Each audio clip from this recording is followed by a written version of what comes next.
Well, welcome to the 700 Club. Deadly tornadoes and storms hit the Midwest and Plains states this week, killing 7 people and injuring dozens of others. And it's not over yet. The storm is pushing east, and now the big concern is flooding. At the same time, the southeast is getting ready for a record-breaking heat wave. Heather Sells brings us the story. A week of tornadoes in the Midwest has left death and destruction in its path. In the capital of Missouri, lives were spared, but the twister decimated a 3-mile path. Even the capital took a hit. The concern in Jefferson City in the tornado's aftermath is flooding. The city sits on a bluff overlooking the Missouri River, and that river is projected to top a levee today and potentially flood the airport.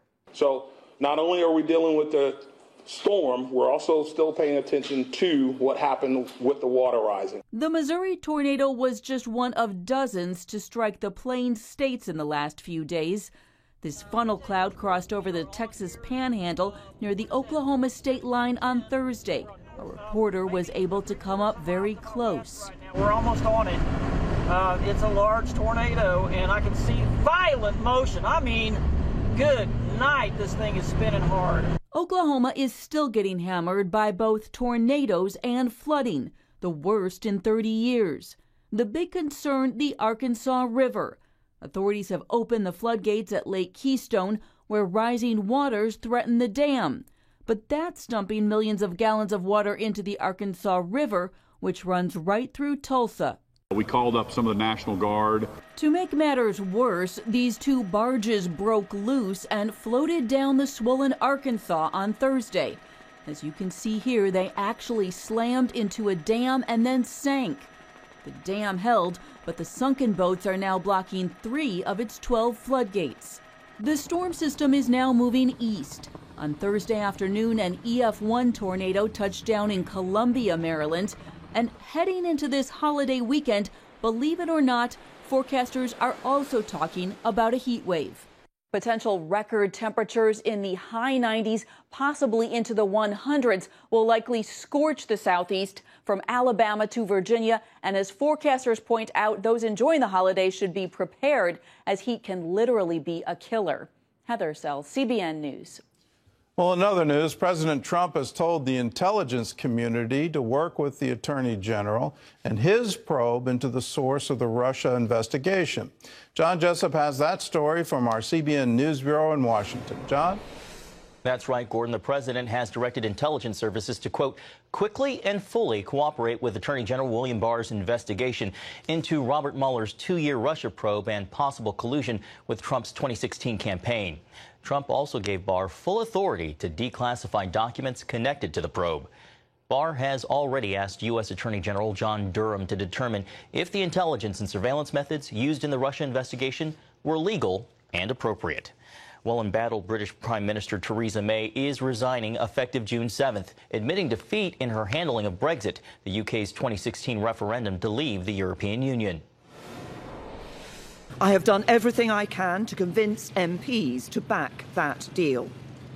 Sadly, I have not been able to do so. But it is now clear to me that it is in the best interests of the country for a new Prime Minister to lead that effort. May will stay on as caretaker prime minister until a new leader is chosen. The simmering standoff between the United States and Iran got even more tense this week as the Pentagon announced plans to send up to 10,000 troops to the Middle East. And human rights experts, religious advocates, and politicians met in Washington this week to discuss Iran's escalating war against Christians and other religious minorities. Victims of Christian persecution in Iran shared firsthand accounts of life under the Islamic regime.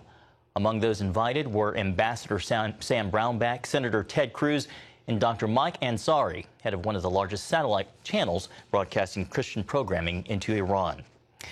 Well, a new bill pending approval by the Irish government is just a few steps away from becoming law. As Chris Mitchell reports from Jerusalem, if the legislation is approved, it would have profound consequences for both Irish and Israeli citizens.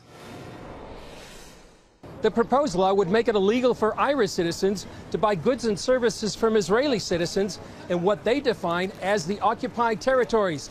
That would make it illegal to buy an ice cream, a postcard, or a bottle of water here in the old city of Jerusalem. We bought ice cream and we bought water, and we bought it here in the old city next to Jaffa Gate. And if this bill passes, then what we just did would be illegal. Irish citizens Karen and Norman Ivers, along with their twins, Natalie and Nathaniel, visit Israel often. Well, it's an infringement of our freedoms. If it becomes law, an Irish citizen convicted for violating it could be fined more than $250,000 and spend up to 5 years in jail. International law expert Professor Eugene Kontorovich calls the bill radical. The proposed Irish law is the most extreme anti-Israel legislation proposed anywhere outside of the Arab League. If you come to the holy city and you buy some holy water, if you buy some Jewish prayer shawl or religious books, bring them back to Ireland, bang, jail. We love Israel. We're Christian Zionists, and we support the Jewish people and the Palestinian people, and we think this bill is unfair. One of the only reasons the law has not been passed yet is because the Irish government is properly worried about the consequences it's going to have for Irish companies doing business in America and many of the large American companies like Apple that do business in Ireland, because America has strict laws against boycotting Israel. In the meantime, the Ivers hope their next visit to Jerusalem won't land them in jail. Chris Mitchell, CBN News, Jerusalem. Thanks, Chris. Gordon, I think a lot of people might be surprised that this hardline bill is coming out of Ireland. Well, all of these kinds of bills to say let's boycott Israel, there's complete lack of understanding as to what it does on the ground in the West Bank. The biggest impact of this is it leads to severe unemployment for the Arabs living in the West Bank. The Jewish citizens of Israel predominantly live outside the West Bank. And so you're not going to affect Israeli industry at all. What you're going to affect is employment of Palestinians. So it just makes no sense to have these boycott bills and to say anything produced in the West Bank or anything coming out of the West Bank we're going to boycott. You're actually denying their ability to earn a living. Why would you ever want to do that? On top of it all, it's on the wrong side of history. The whole source of this conflict is the Arabs saying we do not recognize the state of Israel. We do not want a Jewish state in our midst. There's been no attempt by them over 71 years now to create a second state, to create something where they can live at peace with their Jewish neighbors. They've never done that. Their constant cry is to drive Israel to the sea. That's the motivation behind all of this. And it's time to get on the right side of history to say Israel exists. It's been there, it's going to be there, and it's time to come to peace.